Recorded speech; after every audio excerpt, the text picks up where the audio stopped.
حضرت عمر ہمیشہ حضرت ابو بکر سے نہ کوشش کرتے تھے آگے نکل جاؤں آگے نکل جاؤں آگے نکل جاؤں، ساری زندگی موقع نہ بن سکا۔ تبوک کا موقع آیا تو اللہ کے نبی نے کہا مال خرچ کرو۔ عثمان رضی اللہ تعالیٰ عنہ 10,000 لشکر کا سارا سامان تیار کیا، ان کی سواریاں، ان کا راشن کے لیے تھیلوں کو بند کرنے کے لیے دھاگے تک اپنے گھر سے دیے، اور 300 دینار اوپر دیے۔ تو اللہ کے نبی کی جھولی میں وہ 300 دینار پڑے تھے یوں، اور آپ ان دیناروں کو اٹھا کے یوں فرما رہے تھے ما علی عثمان اللہ یعمل بعد، عثمان آج کے بعد کچھ بھی نہ کرے تو جنت واجب ہوگی۔ تو عمر کہنے لگے آج میں ابو بکر کو کاٹ سکتا ہوں، آج میں اس سے آگے نکل سکتا ہوں کہ وہ آج کل غریب ہے، میں مالدار ہوں، تو وہ تھوڑا لائے گا میں زیادہ لاؤں گا تو میں بڑھ جاؤں گا۔ لہٰذا انہوں نے اپنے مال کا آدھا حصہ، آدھا گھر میں رکھا اور آدھا لے کر آئے۔ ابو بکر نے جھاڑو پھیر دیا، جو کچھ تھا وہ سارا سمیٹ کے لے آئے۔ جب دونوں پراپرٹی سامنے رکھی گئیں تو حضرت عمر کی بہت زیادہ نظر آ رہی، ابو بکر کی بہت تھوڑی نظر آ رہی، لہذا حضرت عمر بڑے اطمینان میں کھڑے کہ آج جیت خطاب کے بیٹے کی ہے۔ میں قربان جاؤں، اللہ رسول تو جانتے ہیں کہ کون کیا کر کے آیا ہے، تو میرے نبی نے سوال ہی بدل دیا، جو اس موقع کا سوال ہی نہیں۔ تو میرے نبی نے پوچھنا یہ تھا ابو بکر کتنا لائے ہو، عمر کتنا لائے ہو، اور یہی اس موقع کا سوال ہے۔ لیکن اللہ رسول جانتے ہیں کہ کس کے مال میں وزن زیادہ ہے، تو میرے نبی نے سوال بدل دیا، فرمایا عمر ما خلفت۔ واہ واہ، کوئی آدمی مسجد میں چندہ دینے جائے، مدرسے میں چندہ دینے جائے، کہا جی مول صاحب یہ 1 لاکھ روپیہ ہے مدرسے کے لیے، مسجد کے لیے، آگے مولوی صاحب کہیں پیچھے کتنے پڑے ہوئے ہیں، تو کہے گا یہ بھی واپس کرو، میں تو تھوڑی نیت ہے جو کوئی چکر لگتا ہے کہ تسی ٹھیکیدار ہو، مگر علی شاید ابھی پیچھے کتنے پین، یہ موقع کا سوال ہے ہی نہیں۔ مولوی صاحب کو چاہیے جی جزاک اللہ، یہ لیجئے رسید، بسم اللہ، پھر بھی موقع آئے تو دیتے رہیں۔ عمر پیچھے کیا چھوڑ کے آئے ہو، تو حضرت عمر تو وہیں دھڑم ہو گیا گا، میں گیا، سوال سے ہی وہ پتہ چل گا، میری کلی اڑ گئی وکٹ۔ عمر ما خلفت یا ما ترکت لأہلک، یہ دونوں الفاظ ہیں، پیچھے گھر والوں کے لیے کیا چھوڑا۔ تو پہلے حضرت عمر بڑے جوش میں کھڑے تھے، پھر ایک دم ڈھیلے ہو گئے، کہنے باجی آدھا چھوڑا ہے آدھا لایا۔ پھر آپ نے کہا ابا بکر ما خلفت یا ما ترکت لأہلک، ابو بکر تو پیچھے چھوڑ کے کیا آیا، بچوں کے لیے کیا چھوڑ کے آیا؟ تو انہوں نے کہا ترکت اللہ ورسول، میں تو اللہ اس کے رسول کو چھوڑ کے آیا ہوں، باقی سب کچھ لے آیا۔ تو اس پر عمر کہنے لگے ابو بکر میں نہیں تجھ سے آگے بڑھ سکتا، کوئی بھی تجھ سے آگے نہیں بڑھ سکتا۔ اور اگلی سنو،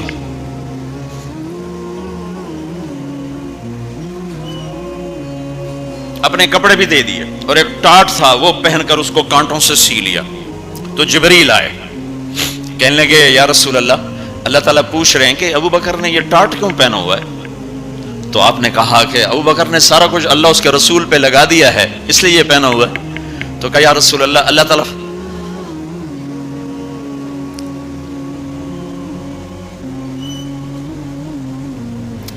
تعالیٰ فرما رہے ہیں ابو بکر سے پوچھو مجھ سے راضی تو ہے، مجھ سے راضی تو ہے، اس فقر میں مجھ سے راضی ہے؟ میں تو اتنا سفر کر کے آیا ہوں، حالانکہ ابھی 4 دن پہلے میں 12 ملکوں کا 10 ملکوں کا سفر کر کے آؤں، ساری ہڈیوں میں درد ہے، میں اس لیے آیا ہوں کہ چلو کوئی بخشش کا بہانہ مل جائے، کوئی بخشش کا بہانہ مل جائے، اللہ راضی ہو جائے۔ جو سارے جہان سے کہتا ہے مجھے راضی کر، وہ کہہ رہا ہے ابو بکر سے پوچھو مجھ سے راضی تو ہے۔ تو آپ نے کہا ابو بکر تیرا رب تجھے سلام بھی کہہ رہا ہے اور پوچھ رہا ہے کہ راضی ہو۔ تو ابو بکر کی چیخیں نکلی، میں اپنے رب سے راضی، میں اپنے رب سے راضی، میں اپنے رب سے راضی۔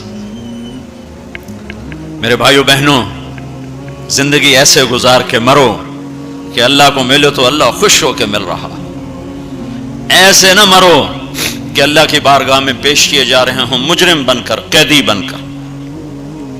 تو اللہ اس کے رسول نے مال لگانے پر زور دیا، اللہ چاہتا تو سب کو مال دے دیتا، کسی کو فقیر کسی کو مالدار، مالدار کا شکر کا امتحان لیا، فقیر کے صبر کا امتحان لیا، کہ اللہ فقیر کا صبر دیکھے گا، مالدار کا شکر دیکھے گا۔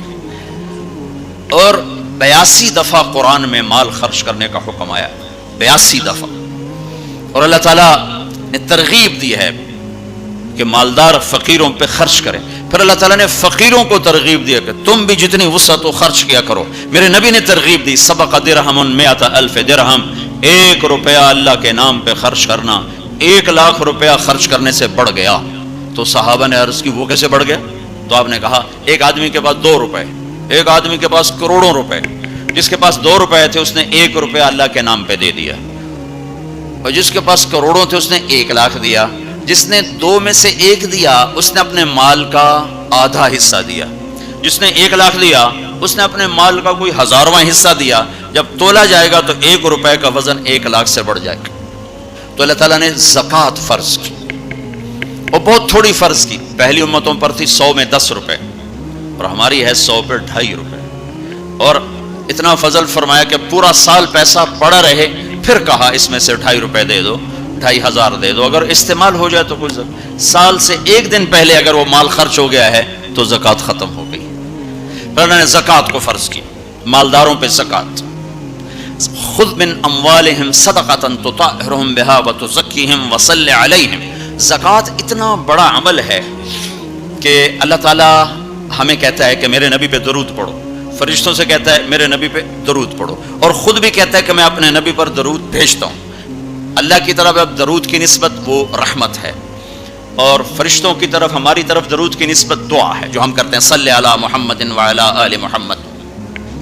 تو اللہ تعالیٰ نے ہمیں، آپ کو، پوری دنیا کے اہل ایمان کو، فرشتوں کو حکم دیا کہ میرے نبی پر درود پڑھو، اور خود بھی پڑھتا ہے، ان اللہ وملائکتہ یصلون علی النبی. جو لوگ اللہ کے نام پہ خرچ کریں گے تو اللہ تعالیٰ کہہ رہا ہے وصلی علیہم، اے میرے حبیب ساری امت پر نہیں، جو تیری امت میں میرے نام پہ خرچ کریں گے ان پہ تو درود پڑھ. اگرچہ یہاں صلی دعا کے معنی میں ہے کہ تو ان کے لیے دعا کر، آپ ان کے لیے دعا فرمائیں. تو مال خرچ کرنے والوں کے لیے اللہ اپنے حبیب سے فرما رہے ہیں کہ ان کے لیے آپ دعا کریں. صلی علیہم ان صلاتک سکن لہم. آپ کی جو دعا ہوگی اور آپ کی جو صلات ہوگی، جو آپ کا درود ہوگا، دنیا اور آخرت کے سارے مسائل ان کے حل کر کے لے جائے گا. ان کی دنیا بھی سکھی کر دے گا، ان کی آخرت بھی سکھی کر دے گا. اور جب مالدار لوگ زکوٰۃ نہیں دیتے تو پھر عزتیں نیلام ہوتی ہیں. جب سب کچھ اپنے اوپر لگانے کا ذوق بن جاتا ہے، اور اپنے ہی بڑے بڑے زیور، کپڑے، گھر، گاڑیاں. یہ بھی لاہور کا واقعہ ہے کہ بیگم صاحب ڈرائیور کے ساتھ گئی ہیں اور واپسی پہ کہہ رہی ہیں اسلم ڈرائیور آج میری بڑی اچھی قسمت، وہ ساڑی میں نے لی تو میں سمجھ رہی تھی 1 لاکھ کی ہے، وہ تو مجھے 75,000 میں مل گئی، بڑی سستی مل گئی. خوش ہو کے ڈرائیور کو بتا رہی. تیسرے دن ڈرائیور کے بیٹے کا بازو ٹوٹ گیا.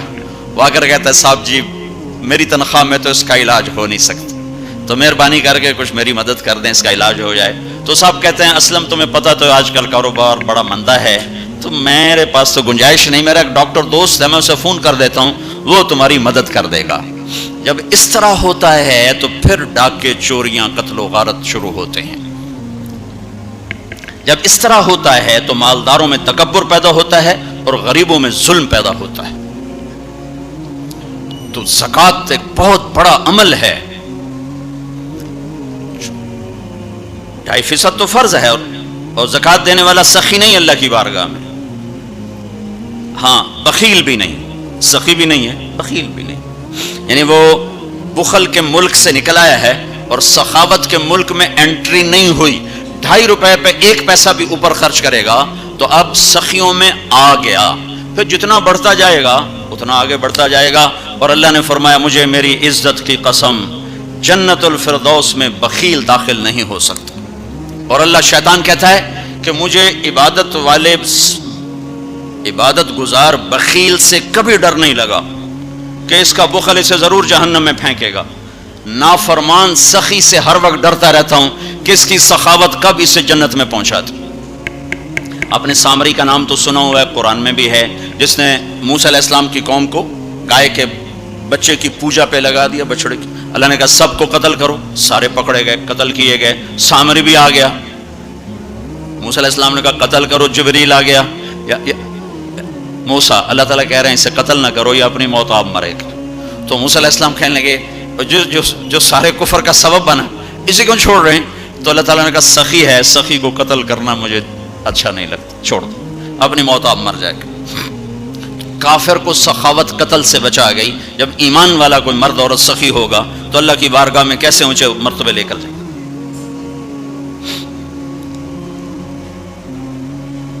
تو اپنے اوپر خرچ کرو وسعت کے مطابق، اللہ نے روکا نہیں ہے، منع نہیں کیا ہے، منع نہیں کیا ہے، لیکن غریب کو بھی یاد کرو۔ زکوٰۃ کو فرض قرار دیا اور آپ نے فرمایا جس نے مزدور سے کام لیا اور اس کو مزدوری نہ دی، یہ تمہارے کراچی میں ہر وقت ہو رہا ہے، ہر جگہ ہو رہا ہے، جتنا بڑا کوئی طاقتور ہے اتنا وہ اپنے نوکروں پر ظالم بھی ہے، جابر بھی ہے، اور ان کے حقوق بھی مارتا ہے، چون فریاد ہی نہیں کر سکتا۔ میرا پنجاب کا زمیندارہ ماحول سارا ایسا ہی۔ تو آپ نے فرمایا جس نے مزدور سے کام لیا اور اسے موقع پہ تنخواہ نہ دی اور اس کے پیسے مار لیے، تو اس مزدور کا قیامت کے دن میں وکیل بنوں گا، میں اس کا کیس لڑوں گا، اور جس کا کیس میرے نبی نے لے لیا پھر اگلا کوئی بچ کے جا سکتا ہے کہیں؟ مزدور کا پسینہ خشک ہونے سے پہلے اس کے ہاتھ میں پیسے پکڑا دو۔ مزدور سے فرمایا، یہ دونوں طرف کا خوبصورت، کیا دین خوبصورت ہے، کہ جو اپنے نوکر کی، جو اپنے مالک کی نوکری بھی پوری دیانتداری سے کرے اور اللہ کی بندگی بھی دیانتداری سے کرے تو اسے ہر کام پہ دگنا اجر ملے گا، دگنا۔ یعنی میں ایک نماز پڑھتا ہوں میری 10 ہیں، اس کی 20 ہوں گی، میں ایک روزہ رکھتا ہوں میرا 1 ہے اس کے 2 ہوں گے، میں ایک قرآن ختم کرتا ہوں میرا 1 ہے اس کے 2 ہوں گے، کہ ایک طرف اپنے مالک کے ساتھ دیانتداری سے نوکری کر رہا ہے اور ایک طرف اپنے اللہ کے ساتھ دیانتداری سے بندگی کر رہا ہے، دگنا اجر ہو جائے گا۔